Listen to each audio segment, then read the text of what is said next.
Cầm đào đó, tao nói một đó, cầm đào này ông một đi để mùng hoa đi, ông một tới đây mượn một đấm đó đó, đắt không? Quay lên đưa đi chơi chưa?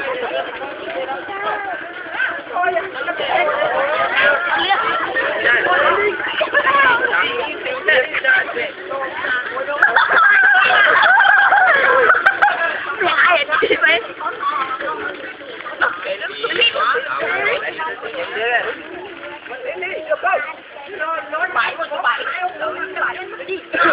Yêu cô làm việc không phải chưa lấy làm việc mà được rồi.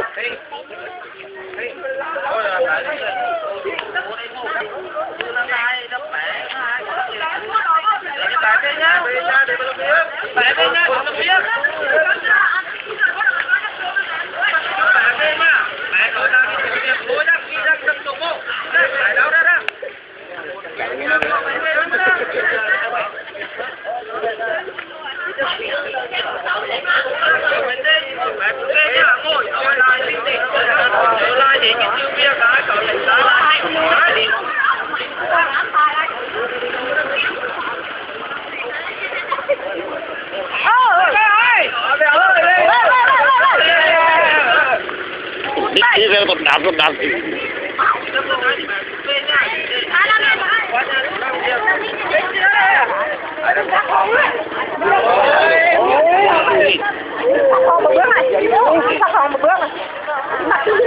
ôi được đi về đi làm việc đi thôi đi về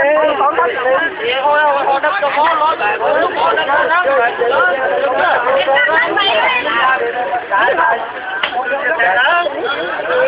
đi về được chơi con nhà phải trái lại được chơi phải vô tay đi chơi ba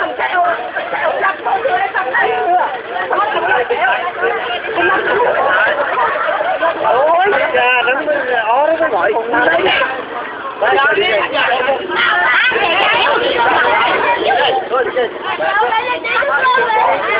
anh đi chơi làm chung cha này ở nào tại bên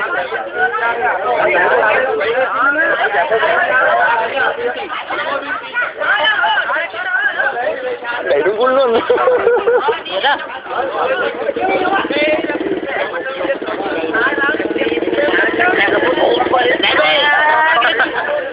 mày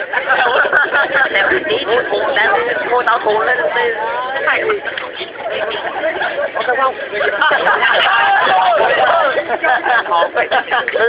cái đuôi một rút rồi về đi về việc bán chọn đi